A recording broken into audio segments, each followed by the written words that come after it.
ngritën në çmimi i djathit edhe i vezë, Kosovë që s'kishtë bëj me atë punë. Edhe, për çfarë do... Ka pas. Me Ukrainë? Ngritë çmimi i dritit në Ukrainë. Aja ka reflektuar në shqipë. Vaj, dritri, produktet bujësore janë... Merë, për erë, të djathë. Po flasim se...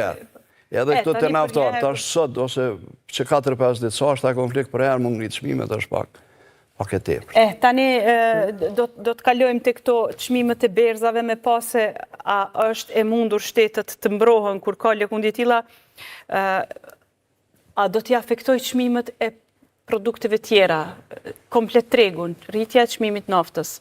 Çfarë presin ndodh? Po faleminderit, sigurisht që lufta në mes Izraelit dhe Iranit do të ketë ndikim në rritjen e çmimit të naftës. Ne gjithë e dim që ngushtica e Hormuzit e ka dikon 20% të tregut apo të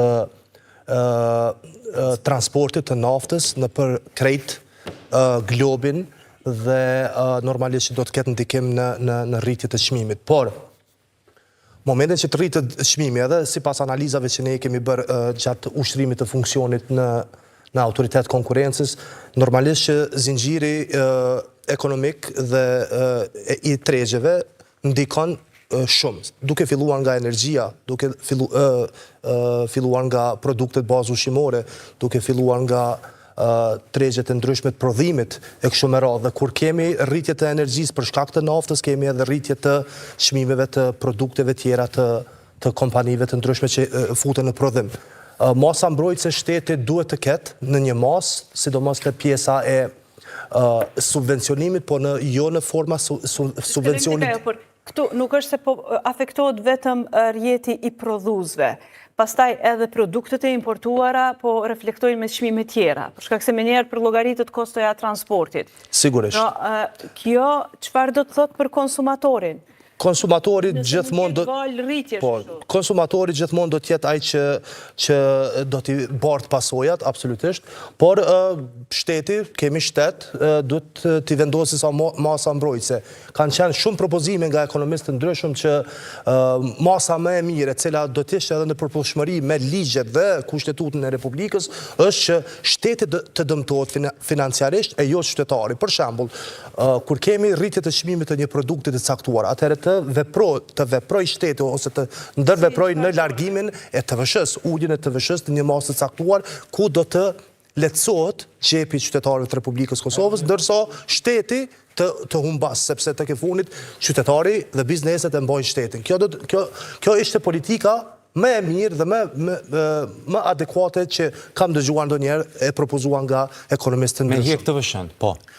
Ulje të TVSH-s ose... Në 2016, LDK-ja e ka hek TVSH-n në produktet bazë, vaj, miell, sheqer, zejtin. Në fund vitit, çmimet janë trefishu, sepse TVSH-ja... Veç pak, LDK-ja, kur kanë ndërvepruar këtë aspekt, po mirë, se tash nuk jam unë këtu për me mbrojt LDK-n. Po, se vë mbrojnë, po jo, nuk jam të e mbrojt, por po dal dikon tjetër, po dal që kur e bëri qeveria e kaluar, të gjithë qytetarëve ju bëri zë, e janë raportoni kuponat fiskal dhe do të subvencionohen nga 20 euro. I gjithë shteti, i gjithë mekanizmi qytetar, unë ngrit në këmbë dhe ndërvepronte dhe në këtë mënyrë u inkasonin të hyrat. U inkasonin të hyrat. Kjo ishte ideale, politike jashtëzakonshme. Po në qeverinë u patheq kjo formë e dorëzimit kuponve. Nësi u kujtohet. Ka qenë me ligj, e përpilume me ligj, ka qenë e bazuar në ligj, dhe ai ligj ka posa fakt caktuar. A mundësimi mos ta përfundoj mendimin tëm të lutna? Po, lutem, patjetër. Unë nuk di që ka ekonomist botnor që kanë dhënë propozime mu hek TVSH. Sepse çmimet, marketet ushqimore i caktojnë vetë. Pra çmimi nuk është obligativ që vjen prej qeverisë. Çmimet caktojnë vetë marketi ushqimor. Pra, ti nëse ja hek të vëshen, qka thotaj? Pse ku më ullon e qmimi? Pra, veç rrit fitimin. Veç që ka rrit fitimin. Edhe kjo ka ndodhë në fund. Unë jam kundër këtyne politika. Taksat nuk prekën. Nëse ti nuk ki mekanizma që shmi kontrolu qmimet, momentin që shef që ka marveshet më shefta ndërmjet operatorve ekonomik, edhe aty bëhet fjallë qëre, mas pari të kuptojmë diçka. disa sektorë nuk ka mundësi mu realizu konkurenca e lirë. Është sektori i bankave, përse ata është banka qendrore përmi që i regulon. Po regulator. Energjia, nuk mund mi pas ma shumë se 2-3 operatorë, përse ata është autoriteti përmi që ja cakton çmimin, mbi kostot i thot e ki këtë çmim. Për arsye se nuk mund mu realizu konkurenca e lirë, se janë 3 operatorë, 2 operatorë dhe mund me bo marrëveshjet më sheft. O të çmimi, o të ndarja e tregut. Prandaj, Këto jam që nuk vlejnë këto rregulla. Nuk ka efekt aty, se nuk mund ti mja caktu çmimin atina. Ti mund mja ullë të vëshëm, po çmimin se mja cakton. A çmimin cakton vetë.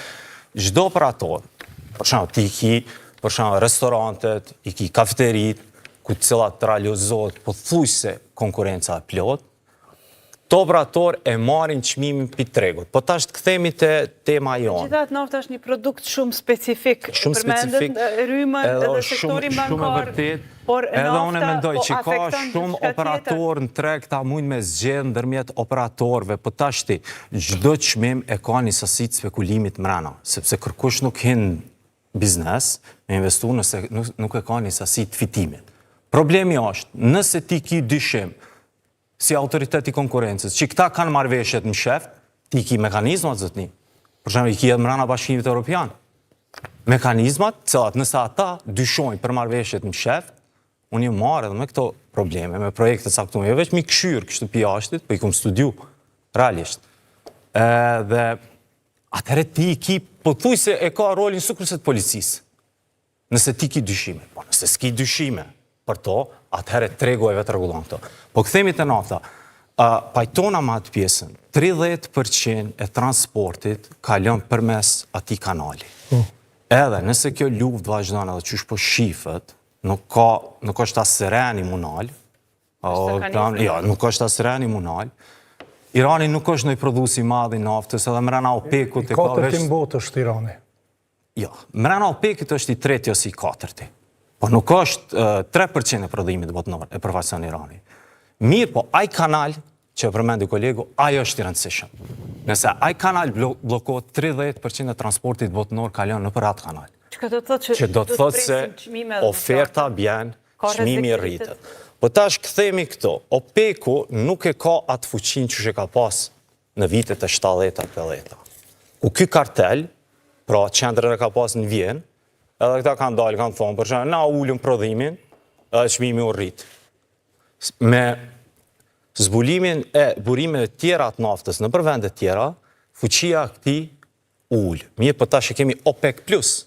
I kemi edhe vende tjera, ku përfshihet Rusia, ku përfshihet Meksika, ku përfshihen edhe këto vende tjera, cilat shkojnë në një lindë me këto vendet e OPEC-ut. Prandaj, sot nuk e ka atë efekt sikurse që ka pas në vitet 70, 80, 90, për arsye se struktura e ekonomisë botnore ka ndryshu. Sot janë 80-90% e ekonomisë, GDP-s një vendi e përbëjnë sektori i shërbimeve. E shumë pak sektori i prodhimtarisë, vetëm 10%. Për këtë arsye nuk e ka atë efekt fort sikurse... Ama mund në thuash pse luftrat prekin direkt naftën si produkt. Kudo që ndodh një luftë,